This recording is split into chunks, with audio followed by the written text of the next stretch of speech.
Children ఈరోజు మనం electric current చాప్టర్లో ఏ విధమైన 1 mark questions half mark questions ఇస్తారనేది చూద్దాము. దీనిలో మనం electric current, potential difference, electromotive force, Ohm's law and its limitations, factors affecting the resistance of a material and resistivity, ఈ సబ్ టాపిక్స్ గురించి మనం డిస్కస్ చేద్దాము. ఈ సబ్ టాపిక్స్లో ఏ విధంగా క్వశ్చన్స్ ఇస్తారనేది చూద్దాం. ఇక్కడ మనం ముందుగా ఈ చాప్టర్లో ఫిజికల్ క్వాంటిటీ దాని కరెస్పాండింగ్ యూనిట్ టు సింబల్ కూడా మనకు ఐడియా ఉండాలి కాబట్టి ఒకసారి చూద్దాము. The unit for charge is coulomb, the unit for current is ampere, the unit for potential difference is volt, the unit for electromotive force is volt, the unit for resistance is ohm, the unit for resistivity is ohm meter, and the unit for conductivity is ohm -1. You can see the symbols also. In the examination they will ask you what is the SI unit of potential difference, volt, what is the SI unit of resistivity, ohm meter, what is the SI unit of current, ampere. The reciprocal of resistivity is called conductivity. Okay, మనకి ఒక్కొక్కసారి ఎగ్జామ్లో 2-3 units కూడా అడగడానికి అవకాశం ఉంది. Already what we learn, the unit for charge is coulomb, the unit for current is ampere, and the unit for potential difference electromotive force is volt. ఇక్కడ మీరు చూసినట్లయితే కరెంట్ యొక్క ఫార్ములా చూసినట్ల I is equal to Q/T. Already నేను మీకు ఇంతకుముందు వీడియోలో ఒక విషయాన్ని చెప్పాను, మన ఫార్ములా నుంచి యూనిట్ రాయటం ప్రాక్టీస్ చేయండి అని. ఇక్కడ current I is equal to Q/T కనుక మీరు తీసుకున్నట్లయితే కులూమ్ పర్ సెకండ్. ఎందుకని Q అంటే ఛార్జీ, T అంటే టైం, కాబట్టి I is equal to Q/T, that is the rate of flow of charge is called current, కాబట్టి coulomb per second. Coulomb per second అనొచ్చు, దాన్నే యాంపియర్ అని కూడా అనొచ్చు. అంటే the unit for current is coulomb per second and also ampere. అలాగే మనం ఛార్జ్కి వచ్చినప్పుడు కులూమ్స్ అన్నాం. ఈ ఫార్ములాని I ఈజ్ ఈక్వల్ టు Q/Tనే మనం కనుక మార్చి రాసినట్లయితే I is equal to Q/T అన్నాం, that is Q is equal to IT అవుతుంది. That is Q is equal to IT. Ampere second అని కూడా మనం రాయొచ్చు. ఈ విధంగా ఛార్జ్కి కులూమ్ అనొచ్చు, లేదా ఆంపియర్ సెకండ్ అని కూడా మనం అనొచ్చు. అలాగే పొటెన్షియల్ డిఫరెన్స్కి వచ్చినప్పుడు V is equal to W/Q. That is what is potential difference, the work done in bringing A unit positive charge from infinite distance to the positive electric field. That is the work done in bringing a unit positive charge, that is W/Q.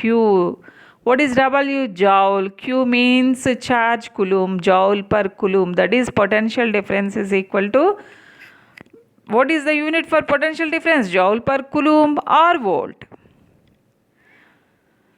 For the electromotive force also joule per coulomb or volt.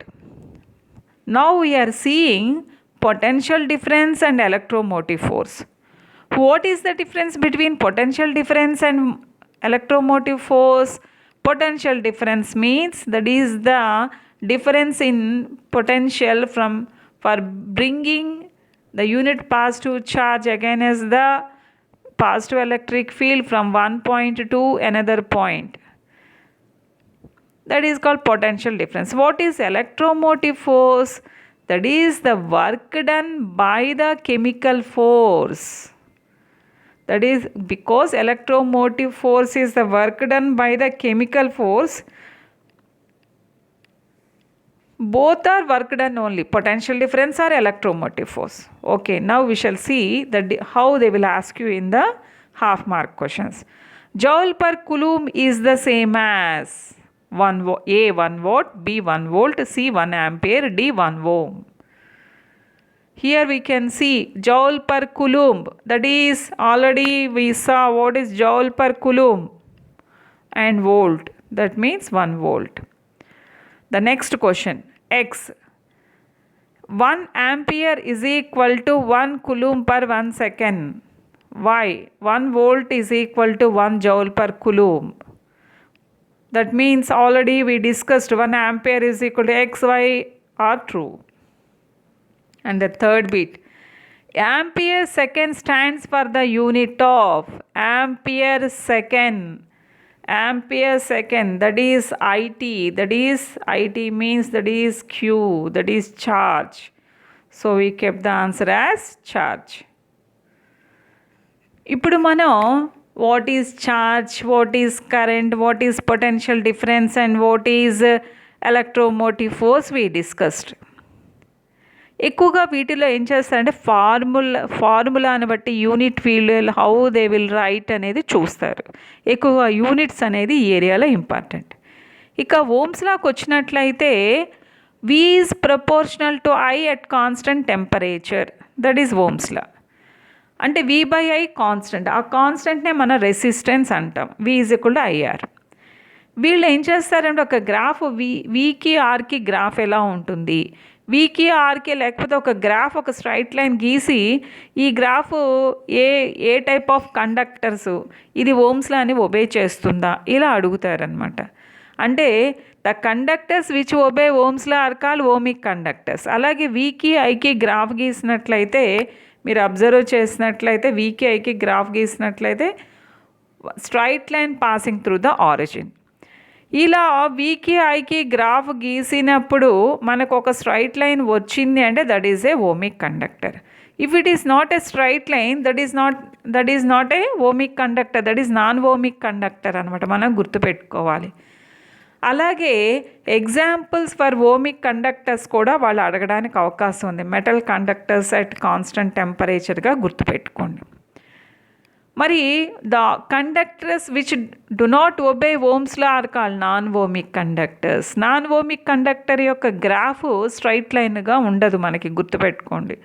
కాబట్టి non ohmic conductors కూడా examples మన LED, semi conductors like silicon, germanium, gaseous conductors, these are the examples for the non ohmic conductor.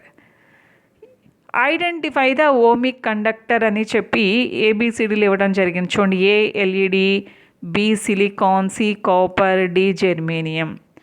ఈ LED light emitting diodes అవి silicon, germanium ఇవన్నీ కూడా non ohmic conductors. Only copper is the ohmic conductor.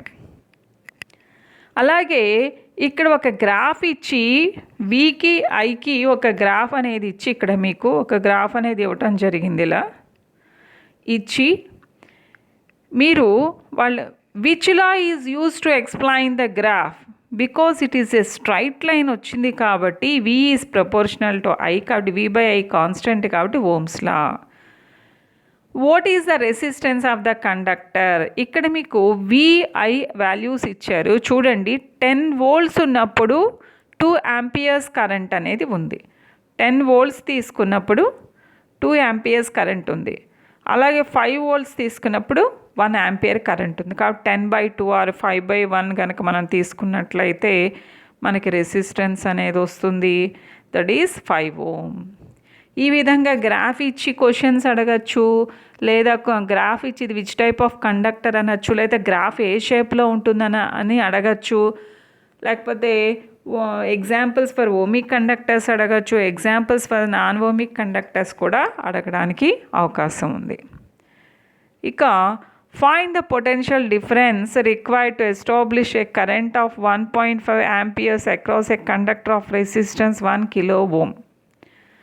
ఇలాంటి problems ఇచ్చినప్పుడు మీరేం కంగారు పడకుండా జాగ్రత్తగా ఏమి ఇచ్చారనేది అబ్జర్వ్ చేయండి. ఇక్కడ మీరు యాంపియర్స్ అన్నారు, కరెంట్ ఆఫ్ 1.5 amperes అంటే మనకు I వాల్యూ ఇచ్చారు.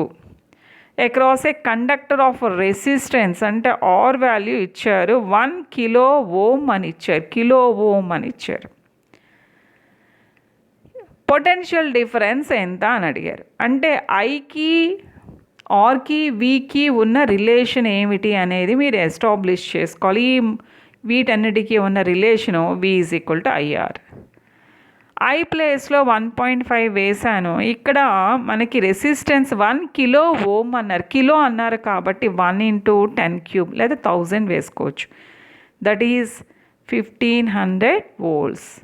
అంటే మనం ఒక ప్రాబ్లం ఇచ్చినప్పుడు ఏమేమి ఇచ్చారు, మనం ఏం కనుక్కోవాలి, దానికి సంబంధించిన ఒక ఫార్ములా మీరు డిజైన్ చేసుకొని ఈ విధంగా చేసుకుంటే సరిపోతుంది.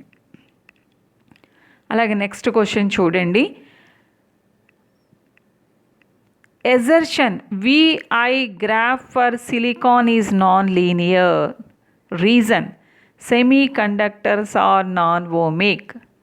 ఆల్రెడీ ఇప్పుడే అనుకున్నాం కదా, మనకి VI అనేది కాన్స్టెంట్గా ఉండదు నాన్ ఓమిక్ కండక్టర్స్కి. అలాగే silicon is an example for non ohmic conductor అనుకున్నాం కదా. కాబట్టి మనం ఆన్సర్ ఏది తీసుకుంటాం? VI graph for silicon is non-linear. That is correct. And also semiconductors are non-ohmic. కాబట్టి both A and R are true and R is the correct explanation of A. ఆ reason కూడా correct కాబట్టి మనం B ఆన్సర్గా పెడతాం. అలాగే next ఇంకో question ఇచ్చారు చూడండి. VI వాల్యూస్ ఇచ్చారమ్మా. ఈసారి గ్రాఫ్ ఇవ్వాలి, ఒక టేబుల్ ఇచ్చారు. 10 volts ఉన్నప్పుడు 2 amperes కరెంట్ ఉంది. 5 volts ఉన్నప్పుడు 1 ampere కరెంట్ ఉంది. 15 volts ఉన్నప్పుడు 3 amperes కరెంట్ ఉంది. What is the shape of VI graph అన్నారు.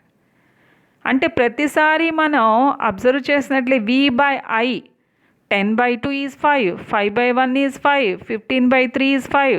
That is since V/I is constant, the VI graph is a straight line passing through the origin because that is a ohmic conductor. అలాగే next మనం loss of రెసిస్టెన్స్కి వెళ్దాం. R is proportional to L, R is proportional to 1/A. అంటే length of the conductor increase అయ్యే కొద్దీ కూడా resistance పెరుగుతూ ఉంటుంది. అంతే కదా, మన లెంగ్త్ పెరుగుతూ ఉంటే ఆ రెసిస్టెన్స్ కూడా పెరుగుతూ ఉంటుంది. అలాగే ఏరియా ఆఫ్ క్రాస్ సెక్షన్ పెరిగే కొద్దీ, అంటే థిక్ వైర్ అయిపోతుంది, అంటే లావుగా ఉంటుందన్నమాట. ఏరియా ఆఫ్ క్రాస్ సెక్షన్ పెరుగుతుందంటే రెసిస్టెన్స్ ఏమవుతుంది? తగ్గుతూ ఉంటుంది. కాబట్టి ఇన్వర్స్ ప్రపోర్షనాలిటీ, కాబట్టి R is proportional to 1/A వేసాను. R is equal to ρL/A. That ρ is called constant of proportionality and this is also called as resistivity or specific resistance. R is resistance and rho is specific resistance or resistivity. ఈ difference మీకు తెలుసా లేదా అని కొన్ని questions అనేవి అడుగుతారు.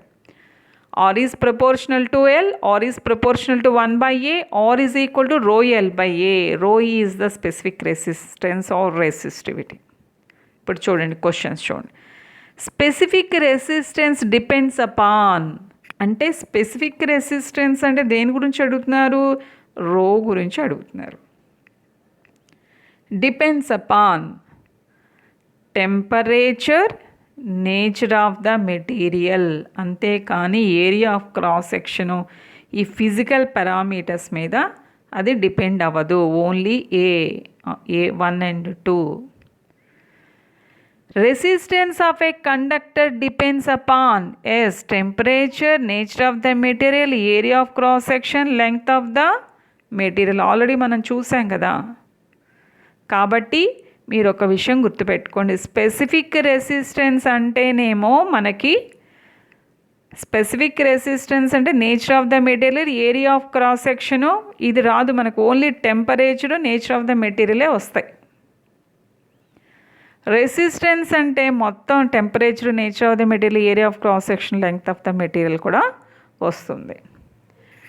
అలాగే ఒక్కోసారి క్వశ్చన్స్ ఎలా అడుగుతారంటే, if the length of a conductor is doubled what will be the new resistance. అంటే లెంగ్త్ మనం డబల్ చేసాము, అప్పుడు రెసిస్టెన్స్ ఏమవుతుంది? డైరెక్ట్ ప్రపోర్షనాలిటీ కాబట్టి అది డబల్ చేస్తే ఇది కూడా ఏమవుతుంది? డబల్ అవుతుంది. R is proportional to L కదా, కాబట్టి R1/R2 is equal to what we have to write? L1/L2. That is here what R1/R2 is equal to L1/L2. That is R1 by R2 is equal to L by 2L.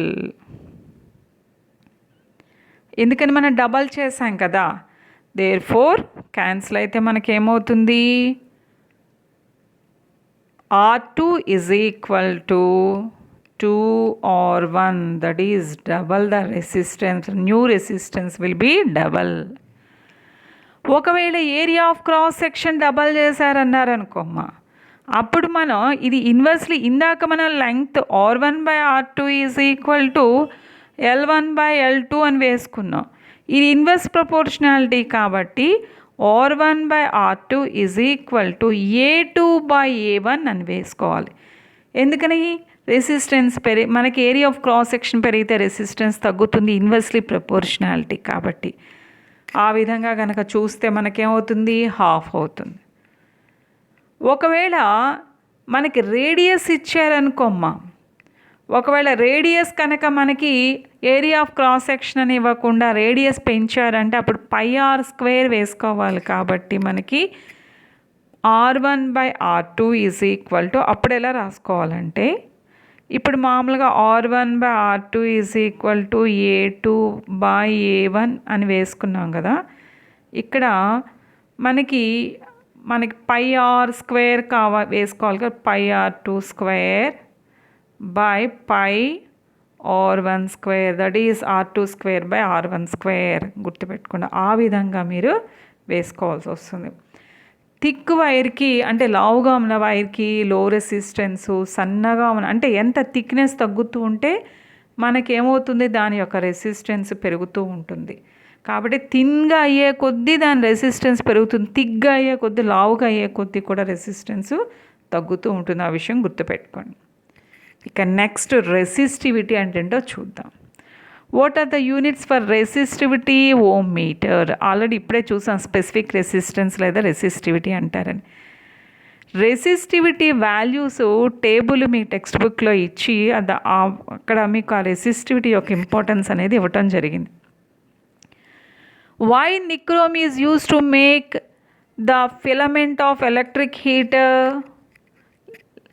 ఎందుకని అంటే ఎప్పుడూ కూడా filaments కానీ, మనకి ఈ బల్బులో filaments కానీ, electric హీటర్లో హీటింగ్ కాయిల్స్ కానీ, ఫిలమెంట్స్ కానీ, వీటన్నిటికీ కూడా high resistivity, high melting point అన్నవి వాళ్ళు తీసుకుంటారు. Because it is an alloy with high resistivity and high melting point. Next question చూడండి. Ex the reciprocal of resistivity is called conductivity. And why metals with low resistivity behave as good conductors. రెండు both x and y are true కదా. లో resistivity ఉన్నవి మంచి కండక్టర్స్గా use చేస్తారు. High resistivity ఉన్న వాటికి ఎక్కువగా హీటింగ్ ఎలిమెంట్స్కి మనకి వాళ్ళు ఎక్కువగా యూజ్ చేస్తారు తయారు చేయడానికి. Next, specific resistance of a wire depends upon the nature of the material of the wire. A length, B cross section, C resistance, D nature of the material. Specific resistance అన్నాం కాబట్టి మనకి length కానీ, area of cross section కానీ ఇలాంటి physical parameters మీద depend అయ్యి ఉండదు, మనకి నేచర్ ఆఫ్ ద మెటీరియల్ మీద డిపెండ్ అయి ఉంటుంది. కాబట్టి ఇక్కడ వీటిలో నేచర్ ఆఫ్ ద మెటీరియల్ ఒకటే ఆన్సర్ కాబట్టి D పెట్టాం మనం. Nichrome use to make the element of electric heater. Why? Because high resistivity and high melting point. అలాగే ఒక్కోసారి మ్యాచింగ్ ఇచ్చి రెసిస్టెన్స్, పొటెన్షియల్ డిఫరెన్స్ ఇచ్చారు. రెసిస్టెన్స్కి యూనిట్స్ ఏంటి? ఓమ్. పొటెన్షియల్ డిఫరెన్స్కి వోల్ట్. ఒకసారి వోల్టే ఇవ్వాల్సిన అవసరం లేదు, జౌల్ పర్ కులూమ్ అన్నా కూడా మనం పెట్టుకోవాల్సి వస్తుంది, ఆన్సర్గా మనం పెట్టాల్సి వస్తుంది. అలాగే why does not a bird get a shock when it stands on a high voltage wire అని అడగడానికి అవకాశం ఉంది. ఎందుకని? when a bird stands on a high voltage wire, there is no potential difference between the legs of a bird because it stands on a single wire. గుర్తుపెట్టుకోండి ఆ విషయం. Potential difference అనేది అక్కడ క్రియేట్ అవ్వలేదు because it stands on a single wire. So no current passes through the bird, hence it does not feel any electric shock. ఈ విధంగా మనకి ఎలక్ట్రిసిటీలో questions అడుగుతారమ్మా. ఎక్కువగా రెసిస్టివిటీ మీద వాల్యూస్ హై రెసిస్టివిటీ ఉంటే అలా వాటి ఆ సబ్స్టెన్సెస్ దేనికి వాడతారు, లో రెసిస్టివిటీ ఉంటే ఆ సబ్స్టెన్సెస్ దేనికి వాడతారు. అలా యూనిట్స్ ఎక్కువగా ఇంపార్టెంట్, రెసిస్టెన్స్కి రెసిస్టివిటీకి యూనిట్స్ కానీ ఈ విధంగా ఎక్కువగా మనకి పొటెన్షియల్ డిఫరెన్స్ కానీ ఈఎంఎఫ్ వీటన్నిటి ఎక్కువగా ఫార్ములాస్ యూనిట్స్ ఎక్కువగా అడగడానికి అవకాశం. అలాగే ఓమ్స్ లాలో nature of the V I graph కానీ ఇలాంటివి మీరు బాగా గుర్తుపెట్టుకోండి. ఓకేనమ్మా. Wish you all the best children. ఈ ఛానల్ని తప్పక మీరు సబ్స్క్రైబ్ చేస్తారని నేను ఎక్స్పెక్ట్ చేస్తున్నాను.